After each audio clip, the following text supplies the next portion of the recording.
ሰላም ጤና ይስጥልን የተከበራችሁ የኢንጂነር አደባባይ ሪቪውና አደባባይ ሪል ስቴት ኮንሰልታንት ቤተሰቦች እንደምን አላችሁ? እንዴት ሰነበታችሁ? ዛሬ ደግሞ ከተገናኘን አንድ ሳምንት ሆነናል።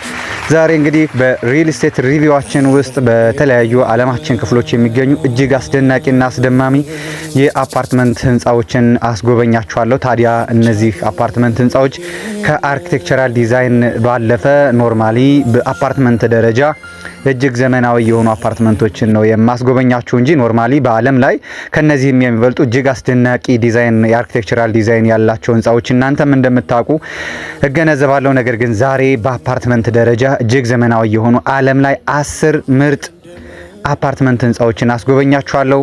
አብራችሁን ቆዩ። የእናንተው የሽያጭ አማካሪ ኢንጂነር አደባባይ ጓዴ ደግሞ በተጠናቀቁና ግንባታ ላይ ያሉ ዘመናዊ አፓርትመንቶችን ለእናንተ ለደንበኞቻችን ካርታ ያላቸውን አፓርትመንቶች ጨምሮ እንዲሁም ደግሞ በረጅም ጊዜ አከፋፈል በግንባታ ላይ ያሉ አፓርትመንቶችን በቦሌ በካዛንቺስ በመስቀል ፍላወርና በቄራ በሽያጭ ነው ያለው። ያለ ወለድ የሚሸጡ አፓርትመንቶችን ጨምሮ አሁን ላይ እጅግ ዘመናዊ አፓርትመንቶችን ከባለ 1 እስከ ባለ 3 መኝታ እንዲሁም ደግሞ ስቱዲዮ አፓርትመንቶችን ጨምሮ አሁን ላይ እየሸጥኩ ነው ያለው። ስለዚህ አፓርትመንቶች ላይ ኢንቨስት ለማድረግ የንግድ ሱቆችንም ለመግዛት ያሰባችሁ ቤተሰቦቼ ዲስክሪፕሽን ላይ በማስቀምጠው የስልክ ቁጥር እየደወላችሁ የሱቅና የንግድ ሱቅና የአፓርትመንቶች ባለቤት መሆን ትችላላችሁ። ደውሉልኝ። መልካም ቀን ከኢንጂነር አደባባይ ጓዴ ጋር ይሁንላችሁ። እናንተም በያላችሁበት ሰላማችሁ ይብዛልኝ።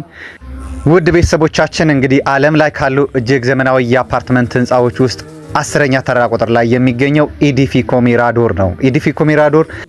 ኢዲፊኮ ሚራዶር ባለ 21 ወለል እጅግ ዘመናዊ የሆነና በጊዜው ቅንጡ አሁንም ድረስ ዓለም ላይ ካሉ እጅግ ቅንጡ የሆኑ 10 አፓርትመንቶች መካከል አንዱ ነው። ኢዲፊኮ ሚራዶር በአውሮፓውያኖቹ አቆጣጠር በ2001 ዓመት ግንባታው ተጀምሮ በ2005 ዓመት የተጠናቀቀና እጅግ ዘመናዊ የሆነ አጠቃላይ 156 አፓርትመንቶችን የያዘ ዘመናዊ ህንጻ ነው። በምህጻረ ቃል ኤምቪአርዲቪ የተሰኘ መቀመጫውን ኔዘርላንድ ያደረገና ከስፔን ኒርቫርካ የተባለ የአርኪቴክቶች ቡድን ጋር ለዚህ ህንጻ ውበትና የዚህን አርኪቴክቸራል ዲዛይን ያወጡት መሐንዲሶች ነበሩ።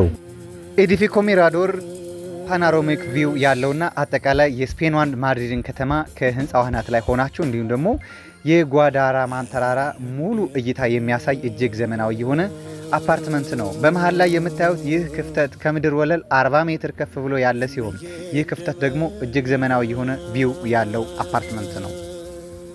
እናንተ ኢዲፊኮ ሚራዶር ላይ አፓርትመንት እንከራይ ብትሉ ከ1000 ዩሮ እስከ 2700 ዩሮ ወይም ደግሞ እስከ $3500 በወር ያስፈልጋችኋል። ኢዲፊኮ ሚራዶር የስፔን ልዩ ዲዛይን ነው።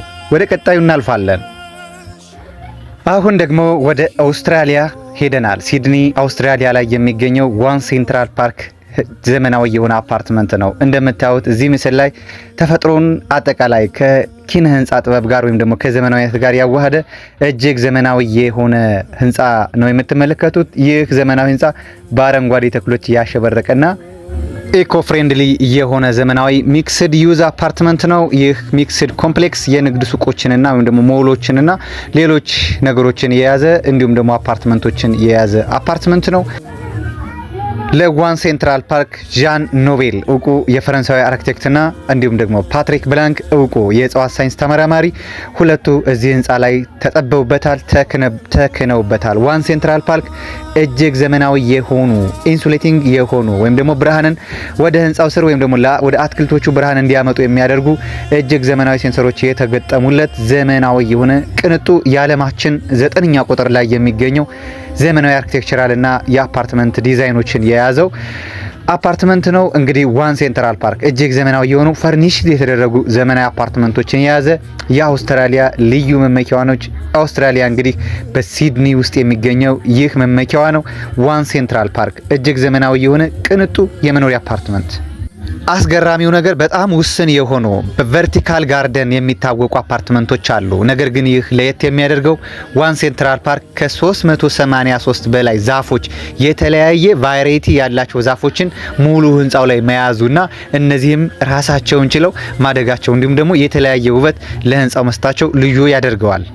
ዋን ሴንትራል ፓርክ ከ600 በላይ አፓርትመንቶችን የያዘ እና ሚክስድ ዩዝ የሆነ አፓርትመንት ነው። ዋን ሴንትራል ፓርክ ለየት የሚያደርገው የራሱ የሆነ የቆሻሻ ወይም ደግሞ የውሃ ማጣሪያ ሲስተምና እንዲሁም ደግሞ የራሱ የሆነ የተለያየ ኤሌክትሪካል ሲስተም ወይ ደግሞ ኤልሲዲ ሲስተም ያለው እንዲሁም ደግሞ የተለያየ መስታወት ተገጥሞላቸው ወደ ምድር ብርሃንን እንዲሁም ደግሞ ለአትክልቶቹ ፀሐይን የሚያንጸባርቁ ኢንሱሌቲንግ ፓኔል የተገጠመለት ዘመናዊ አፓርትመንት ነው። አንድ ሰው እንግዲህ በዋን ሴንትራል ፓርክ ሲድኒ ላይ ለመኖር ለአንድ ወር በትንሹ ከ750 የአውስትራሊያን ዶላር እስከ 1500 የአውስትራሊያን ዶላር ያስፈልገዋል። ቀጣይ ወደ ቤጂንግ እንሄዳለን።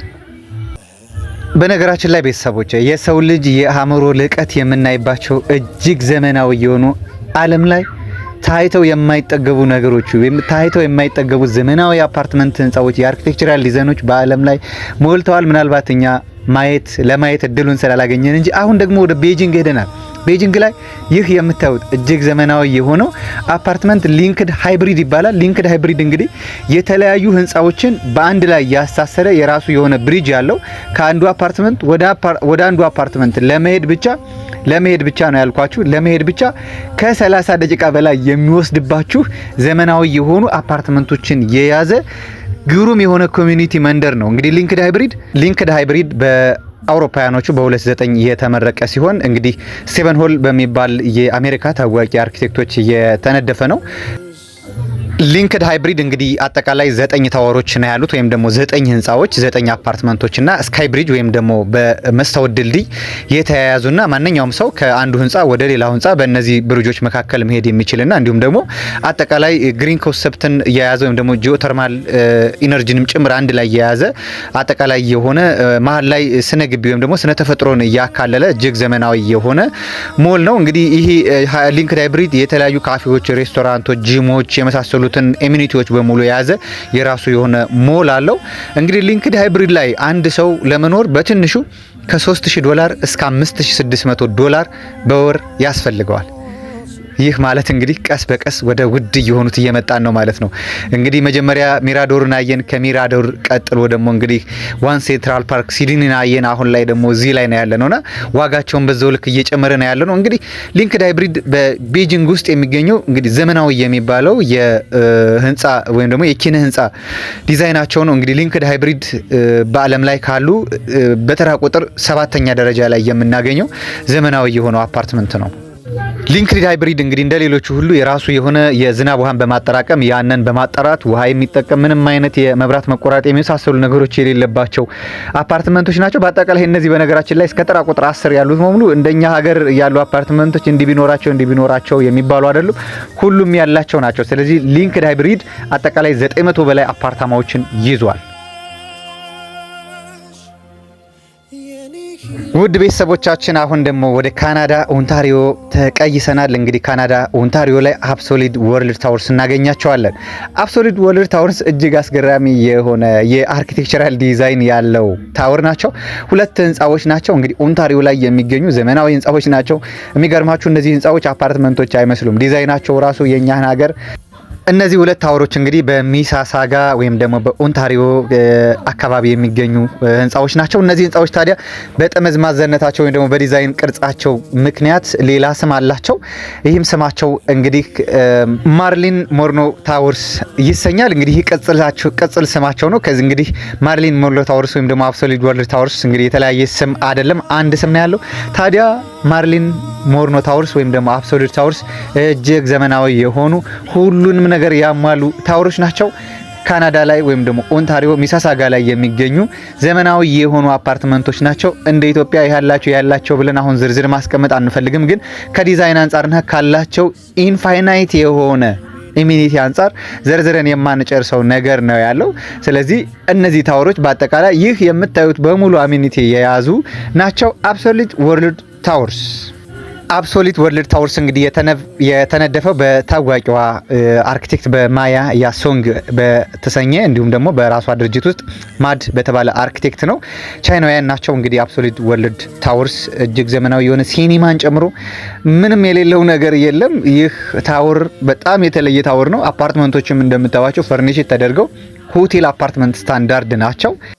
አብሶሉት ወርልድ እንግዲህ ከታች ላይ ሲጀምር ሬክታንጉላር ቅርጽ ያለው ሲሆን ወደ ላይ ከፍ እያለ ሲሄድ ደግሞ አጠቃላይ እስከ 209 ዲግሪ ድረስ ይዞራል ወይም ደግሞ ይጥመዘመዛል። ይህ ልዩ የሆነ የዲዛይን እንትን ነው ያለውና በጣም የሚገርማችሁ ይህ ዲዛይን የሰውን ልጅ ቅርጽም ጭምር የያዘና በጣም ለየት ያለ ዲዛይን ያለው ዘመናዊ አፓርትመንት ነው።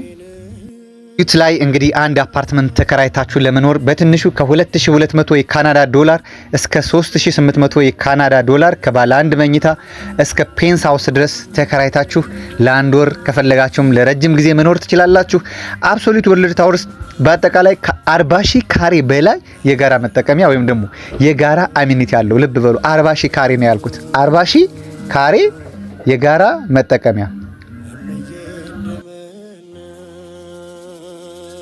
አሁን ደግሞ ወደ ስዊድን ማልማው እናቀናለን። እንግዲህ ተርኒንግ ቶርሶ የሚባለው በዓለም የመጀመሪያው ጠመዝማዛ ፎቅ ዲዛይን ያለው ሲሆን በ2005 በፈረንጆቹ አቆጣጠር ነበረ ለአገልግሎት የበቃው። ተርኒንግ ቶርሶ እንግዲህ ስዊድን ላይ የሚገኘው እጅግ ዘመናዊ የሆነ የአርኪቴክቸራል ዲዛይን ያለውና አጠቃላይ አርኪቴክቱ ሳንቲያጎ ካላትራቫ እንግዲህ ስፔናዊው አርኪቴክት የዚህ ህንፃ ዋና አርኪቴክት ነው። እንግዲህ ሳንቲያጎ ካላትራቫ ይህን ህንፃ እንግዲህ ለመቅረጽ ያበቃውም እንግዲህ የሰው ልጅ የጀርባ አጥንት ቅርጽ ነው። እንግዲህ የናንተ ወይም ደግሞ የኔ የጀርባ አጥንት ይሄንን ይመስላል ብሎ አስቦ ነው ዲዛይን ያደረገው። እንግዲህ ይህ ህንፃ በጣም የሚገርም ህንፃ ሲሆን በአጠቃላይ ሁለት ሀገሮችን ያሳያል። ስዊድንና ኔዘርላንድስ ደግሞ በማዶ በኩል ኔዘርላንድ ላይ ሆናችሁ ይሄን ህንፃ ማየት ትችላላችሁ። እንግዲህ ተርኒንግ ቶርሶ አጠቃላይ 54 ፎቆች ያሉ ሲሆን ቁመቱ ደግሞ 196 ሜትር ወይም ደግሞ 438 ጫማ ነው። ተርኒንግ ቶርሶ እንግዲህ በተወሰነ ዲግሪ የተዛቡ 9 ባለ 5 ፎቅ የሆኑ ልብ በሉ 9 ባለ 5 ፎቅ የሆኑ በተወሰነ ዲግሪ የዞሩ ማለትም በተወሰነ አንግል እየዞሩ የሚሄዱ 9 ባለ ኪዩብ ፎቆችን የያዘ ነው።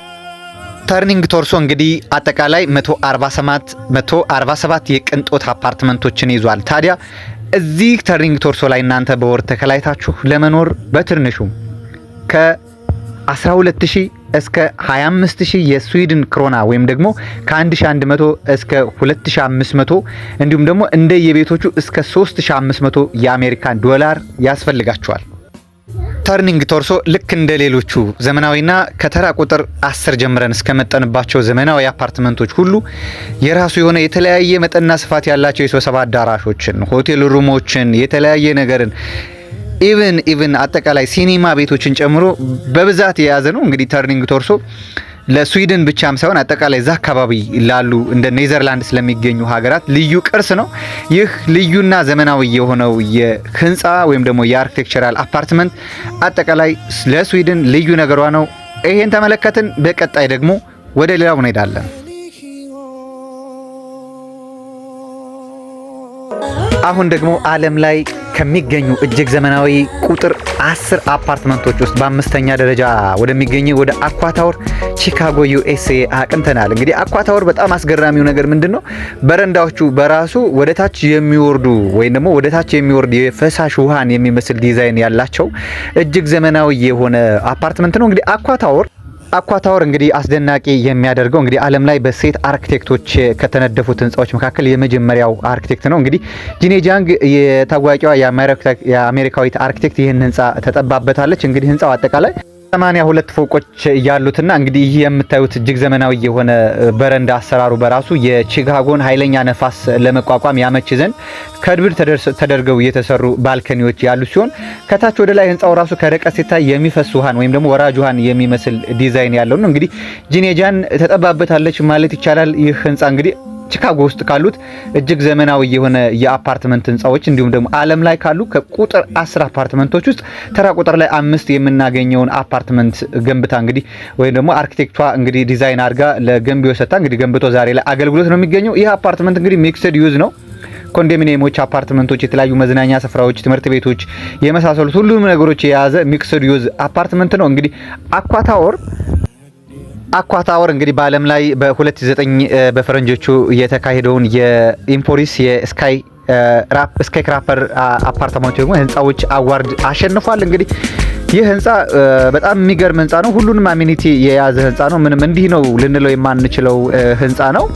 አኳ ታወር ላይ እንግዲህ ራሱን የቻለ ዘመናዊ የሆነ ሆቴል አለ ከአፓርትመንት ውጪ። ይህ ሆቴል እንግዲህ ራዲሰን ብሉ አኳ የሚባለው ሆቴል ነው። የኛ ራዲሰን ብሉ እንዳይመስላችሁ አሜሪካ የሚገኝ ራዲሰን ብሉ ብራንዶች ውስጥ የሚገኝ አንድ ሌላ ሆቴል ነው። ከዚህ በተጨማሪ እንግዲህ አፓርትመንት ውስጥ ያሉ ሆቴሎች አሉ። እንግዲህ አጠቃላይ $2200 እስከ $9500 በወር የሚከራዩ ፈርኒሽ የተደረጉ አፓርትመንቶች ናቸው። ስለዚህ ቺካጎ ላይ ለመዝናናት ወይም ደግሞ እንደዚህ አይነት አፓርትመንቶችን ለመከራይ ስትሄዱ በትንሹ $2200 ለባለ አንድ መኝታ አፓርትመንት ያስፈልጋቸዋል። ለፔንት ሃውስ ደግሞ $9500 ያስፈልጋቸዋል።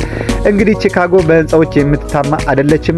እንግዲህ ሁሉም እንደምታዩት በጣም ብዙ ህንጻዎች ነው ያሉት። ነገር ግን ይህኛው ለየት የሚያደርገው በአርኪቴክቸራል ዲዛይኑና አጠቃላይ ባለው አሚኒቲ በአፓርትመንት ደረጃ በጣም ዘመናዊ አፓርትመንት ተደርጎ እንግዲህ ዓለም ላይ ካሉ ምርጥ 6 አፓርትመንቶች ውስጥ ቺካጎ ላይ የሚገኘው አኳ ታወር መሆኑን አሳየዋችሁ። እንግዲህ ወደ ቀጣይ ጉዳዮቻችን እናልፋለን። እንግዲህ ቺካጎን በዚህ ጉዳይ ከተመለከትናት እንግዲህ ሌላ ጊዜ ደግሞ እናንተ እዛው የምትኖሩ መዛው እዩት በቪዲዮ አጠቃላይ እንግዲህ አፓርትመንትን አይነት ነገሮች ስለሆነ ዛሬ እያሳየዋችሁ የምመለከተው ሌሎች የአርኪቴክቸራል ዲዛይኖችን በሙሉ የማንመለከት መሆኑን አሳውቃችኋለሁ። እንግዲህ ወደ ቀጣይ የምንሄደው ተራ ቁጥር 4 ላይ የሚገኘው የትኛው አፓርትመንት ይሆን? የት ሀገር ሲገኝ ይሆን? አብረን የምንመለከተው ይሆናል።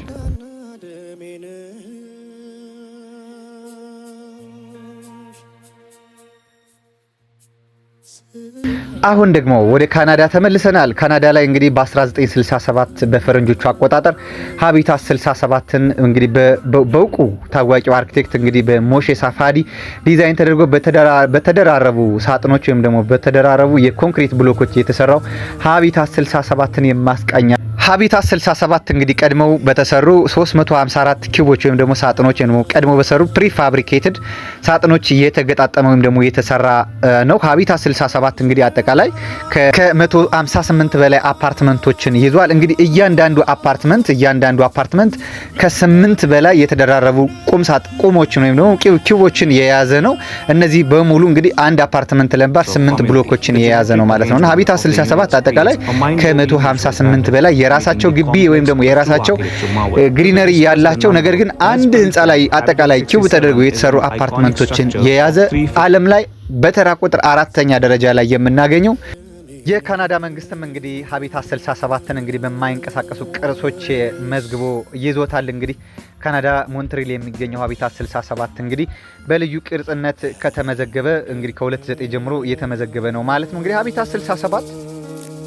ሀቢታት 67 ላይ የአፓርትመንት ባለቤት ለመሆን እንግዲህ በሚሊዮን ዶላር ለአንዱ አፓርትመንቶች ብቻ በሚሊዮን ዶላር ያስፈልጋቸዋል። እንግዲህ ሀቢታት 67 አንዱ አፓርትመንት ብቻ አሁን ላይ ባለው ዋጋ 1.2 ሚሊዮን ዶላር ነው። አሁን ዛሬ ላይ ከረንት ባለው ዋጋ ሀቢታት 67 ላይ አፓርትመንት ለመግዛት እናንተ እንግዲህ እግር ጥሏችሁ ካናዳ ሞንትሪል ገብታችሁ ሀቢታት 67 ላይ አፓርትመንት ለመከራየት ብታስቡ ከባለ 1 እስከ ባለ 4 መኝታ ወይም ደግሞ በእነሱ አጠራር በኪዩቦቹ አጠራር ከባለ 1 ኪዩብ እስከ ባለ 4 ኪዩብ አፓርትመንቶችን ታገኛላችሁ።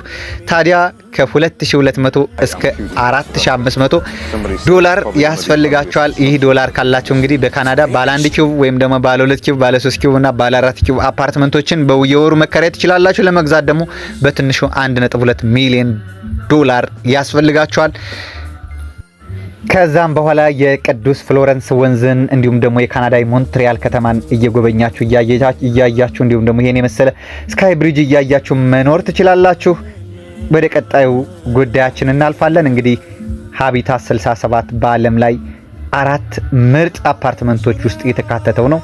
ወደ ቀጣዩ እናልፋለን።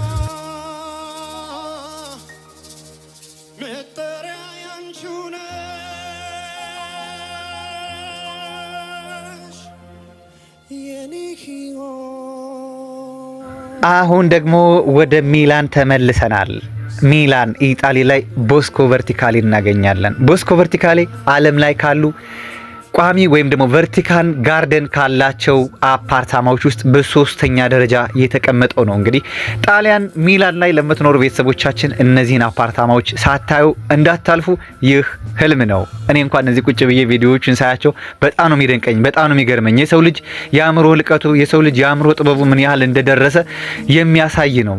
እንግዲህ ቦስኮ ቨርቲካሊ ጣሊያናዊው አርክቴክት እንግዲህ ስቴፋኖ ቢዮሪ እነዚህን ሁለት ዘመናዊ ህንፃዎች ወይም ደግሞ ዘመናዊ ዲፕሎማት የሆኑ አፓርትመንቶችን ዲዛይን አድርጓቸዋል። እንግዲህ አንደኛው ባለ 18 ወለል ወይም ደግሞ ባለ 18 ፎቅ ሲሆን አንደኛው ደግሞ ባለ 26 ፎቅ ወይም ደግሞ ባለ 26 ወለል አፓርትመንቶች ናቸው። እነዚህ አፓርትመንቶች ታዲያ እንደምታዩት ዙሪያውን በሙሉ በግሪነሪ በመዝናኛና በአረንጓዴ ስፍራዎች የተሞሉ አፓርትመንቶች ናቸው። ከህንፃው በተጨማሪ ማለት ነው። እንግዲህ ህንፃው አናት ላይ እንደምታዩት እጅግ ገራሚ የሆነ የአትክልቶች ቅንብር የሚታይበት ነው። እንግዲህ ቦስኮ ቨርቲካሊ የጣሊያን ዲፕሎማት ህንፃ ነው። ቦስኮ ቨርቲካሊ ማለት እንግዲህ ቀጥተኛ ደን ወይም ደግሞ ወደ ላይ የተተከለ ደን ማለት ነው። ቦስኮ ቨርቲካሊ ኢኮሎጂን ወይም ደግሞ ስነ ምህዳርን ከተፈጥሮ ሀብት ጋር ያዋሃደ እጅግ ዘመናዊ የሆነ የመኖሪያ አፓርትመንትን የያዘ ልዩ የኪነ ህንፃ ጥበብ የተካነበት አፓርትመንት ነው። ቦስኮ ቨርቲካሊ ላይ እንግዲህ ከ800 በላይ የተለያየ ዝርያ ያላቸው ዛፎች እንዲሁም ደግሞ ከ15000 በላይ የተለያየ ዝርያ ያላቸው ቁጥቋጦዎችን የያዘ ከ5000 በላይ የተለያየ የአበባ ዝርያዎችን የያዘ ዘመናዊ የሆነ የዓለማችን ምርጥ 3 አፓርትመንት ህንፃ ነው። ጣሊያን ሀገር ሚላን ላይ እንግዲህ አፓርትመንት ተከራይታችሁ ወይ ደግሞ ቦስኮ ቨርቲካሊ ላይ አፓርትመንት ለመከራየት እስከ 24000 ዩሮ ድረስ ያስፈልጋቸዋል። ለመግዛት ደግሞ እስከ 15 ሚሊዮን ዩሮ ያስፈልጋቸዋል። አመሰግናለሁ። ወደ ተራ ቁጥር 2 እና ሲንጋፖር እናመራለን። ሲንጋፖር ኢንተርሌስ ይህ እጅግ ዘመናዊ የሆነ የአፓርትመንት ክምችት ወይም ደግሞ የአፓርትመንት ንድፍ የተነደፈው በታዋቂው ጀርመናዊ አርክቴክት በኦሌ ሼረን ሲሆን ይህ የምታዩት ዘመናዊ አፓርትመንት በ2013 እንደ ኢሮፒያን አቆጣጠር ለስራ ክፍት የተደረገ ወይም ደግሞ ለአፓርትመንትነት ያገለገለ ወይም ደግሞ የዋለ ነው። ይህ ንድፍ የተነደፈው እንግዲህ ዘመናዊነትን ብቻም ሳይሆን ይህ ንድፍ ማህበራዊ መስተጋብርን ለመጨመርና እንዲሁም ደግሞ ህንፃዎችን ወደ ላይ ከመደርደር አግድም መደርደር ይበልጥ ቦታን ወይም ደግሞ ስፔስን ከመቆጠብ አንጻርም ይመቻል። እንዲሁም ደግሞ ተፈጥሮን አጠቃላይ ስነ ምህዳርንና እንዲሁም ደግሞ የአካባቢን ኢኮሎጂም ለማስታሰር ተደርጎ ታስቦ በኦሌ ሼረን ዲዛይን ተደርጎ አሁን ላይ ለአገልግሎት ክፍት የሆነ ዘመናዊ ህንፃ ነው። ሲንጋፖር ኢንተርሌስ ሄክሳጎናል ዳይሬክሽን ወይም ደግሞ ሄክሳጎናል ወይም ደግሞ ባለ 6 ማዕዘን ያላቸው አጠቃላይ 31 ብሎኮች የተደራረቡበት ዘመናዊ የመኖሪያ መንደር ነው። እንግዲህ እነዚህ 31 ብሎኮች በሙሉ የምታዩቸው ባለ 6 ቅርጽ ናቸው። ኢንተርሌስ እንግዲህ አጠቃላይ ከ31 ብሎኮች ውስጥ 1040 ዘመናዊ አፓርትመንቶችን የያዘ እንደምታዩት እጅግ ውብና ማራኪ ነጭ ቤተ መንግስትን የመሰለ ከአረንጓዴ ስፍራ ጋር ያማረና የተዋበ በዓለማችን ምርጥ ቁጥር 2 ዘመናዊ አፓርትመንት ነው። ሲንጋፖር ደግሞ ለዚህ ታድላለች። ወደ ተመልካቾቻችን ኢንተርሌስ በ2015 እንደ ኢሮፒያን አቆጣጠር በተካሄደው ወርልድ ኦፍ ቤስት ቢልዲንግስ ወይም ደግሞ ቤስት አፓርትመንት ሽልማትን አሸንፏል ወይም ደግሞ ተቀዳጅቷል። ይህ ሽልማቱ ነው በዓለም ላይ ከሚገኙ ምርጥ 10 አፓርትመንት ህንፃዎች ውስጥ ሁለተኛ ደረጃ ላይም የተቀመጠው። ውድ ቤተሰቦቼ እንግዲህ እግር ጥሏችሁ ሲንጋፖር ላይ ከከተማችሁ ሲንጋፖር ላይ እነዚህ አፓርትመንቶች ላይ መከራየት ከፈለጋችሁ በትንሹ ከ$3400 እስከ $6800 ድረስ ኪሳችሁ ላይ ሊኖር ይገባል። ይህ ወራዊ ኪራይ ነው። ለመግዛት ከሆነ ደግሞ በትንሹ $4 ሚሊዮን ብር ይፈልጋል። $4 ሚሊዮን ብር ለአንድ አፓርትመንት ሲንጋፖር ላይ ኢንተርሌስ ላይ ቤት ለመኖር ከፈለጋችሁ። ውድ ቤተሰቦቻችን እንግዲህ አሁን ደግሞ በዓለም ላይ ቁጥር 1 ወይም ደግሞ እጅግ ዘመናዊ አፓርትመንት የሚባለውን ማሪና ቤይ ሳንድስ ሲንጋፖር አስጎበኛችኋለሁ። ሲንጋፖር ምንኛ የታደለች ሀገር ነች። ሲንጋፖር ምንኛ በዘመናዊ አርኪቴክቸር ወይ ደግሞ በዘመናዊ የአፓርትመንት ህንፃዎች ላይ የታደለች ሀገር ነች። ቁጥር 1ም የሷ ነው፣ ቁጥር 2ም የሷ ነው። ቅድም ማንን ተመለከትን? ኢንተርሌስን ተመለከትን ሲንጋፖር። አሁን ደግሞ ማሪና ቤይ ሳንድስን ተመለከትን። ብዙዎቻችሁ በቴሌቪዥን ላይ በዩቲዩብ በተለያዩ ቻናል ላይ ይሄንን የመሰለ ፑል ያለውን ከተማ አይታችኋል። ይሄን የመሰለ ወተር ፑል የት ነው የሚገኘው ካላችሁ ደግሞ ሲንጋፖር ላይ ማሪና ቤይ ሳንድስ። አንዳንድ ጊዜ ፈጣሪ ሲያድል ብዙ ነገሮችን ያድላል፣ ግን የሞሼ ሳፋዲ ይለያል። አርኪቴክት ሞሼ ሳፋዲ እስራኤላውያን ካናዳዊ በሁለቱም ዜግነት ያለው ሞሼ ሳፋዲ ቅድም ያስተዋወቃችሁ ሞሼ ሳፋዲ የዚህ የማሪና ቤይ ሳንድስ ቅንጡ ሪዞርት ዲዛይነር ነው። ማሪና ቤይ ሳንድስ እንግዲህ ይህን ዲዛይን ያደረገው ሞሼ ሳፋዲ ቅድም ካስታወስኳችሁ የሀቢታት 67 ዲዛይነር ነው። አሁን ደግሞ የማሪና ቤይ ሳንድስም ራሱ ሞሼ ሳፋዲ ዲዛይነሩ ነው ወይም ደግሞ አርኪቴክቱ ነው። ሶስት ተመሳሳይ ቁመት ያላቸው ባለ 55 ወለል ወይም ደግሞ ባለ 55 ፎቅ የያዙ ዘመናዊ ሆቴል አፓርትመንቶች ከላያቸው ላይ ደግሞ የመርከብ ቅርጽ ያለው ስካይ ፓርክ ያለው አናታቸው ላይ ተቀምጦባቸዋል። ማሪና ቤይ ሳንድስ እንግዲህ ከ45000 በላይ ሰዎችን ማስተናገድ የሚችል የኤግዚቢሽን ማዕከልም አለው።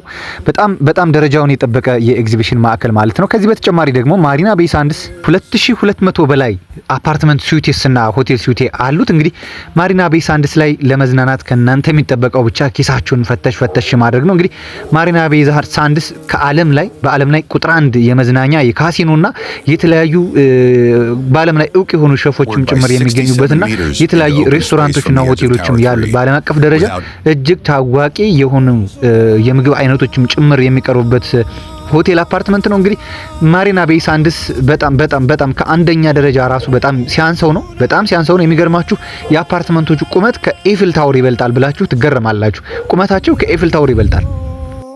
በአጠቃላይ ከሀገር ግንባታ አንጻር እንግዲህ ማሪና ቤይ ሳንድስና ሁለተኛ ደረጃ ላይ የተቀመጠው ዘ ኢንተርሌስ ለሲንጋፖር ያላትን የኢኮኖሚ እድገትና የኢንቨስትመንት እንዲሁም ደግሞ የመዝናኛ ማዕከላትን ጨምሮ ለቱሪዝም አገልግሎት ያላትን ልዩ የገጽታም ያመላከቱ ናቸው። እንግዲህ በዓለም ላይ ከአንደኛ እስከ 10ኛ ደረጃ የሚደርሱ እጅግ ቅንጡ አፓርትመንቶችን አየን። የተለያየ ስትራክቸር፣ የተለያየ ዲዛይን፣ የተለያየ ሀገራት ላይ የሚገኙ 10 ዘመናዊ አፓርትመንቶችን አየን ውድ ቤተሰቦቻችን። ነገር ግን ከ10 ሁሉ በተለይ ደግሞ ማሪና ቤይ ሳንድስ በጣም ከስትራክቸር ጀምሮ ከአርኪቴክቸራል ዲዛይን ጀምሮ እያንዳንዱ አሚኒቲና ማሪና ቤይ ሳንድስ ለሲንጋፖር ምን ያህል የሀገር ዋልታ ወይም ደግሞ የሀገር ኢኮኖሚ መሰረት እንደሆነም ጭምር የሚያሳይ ነው እና ውድ ቤተሰቦቻችን በአጠቃላይ እንግዲህ ኢትዮጵያ ውስጥ ልናያቸው የምንችሉ አፓርትመንቶች ባይኖሩ እንኳን ዓለም ላይ እንደዛ አይነት አፓርትመንቶችን እያየን እነዝናናለን። ነገር ግን እንደ አቅማችን እንደ ፍላጎታችን ደግሞ እኛ ኢትዮጵያ ውስጥ በጣም ዘመናዊ አፓርትመንቶችን አሁን በሽያጭ ላይ ነው ያለሁት።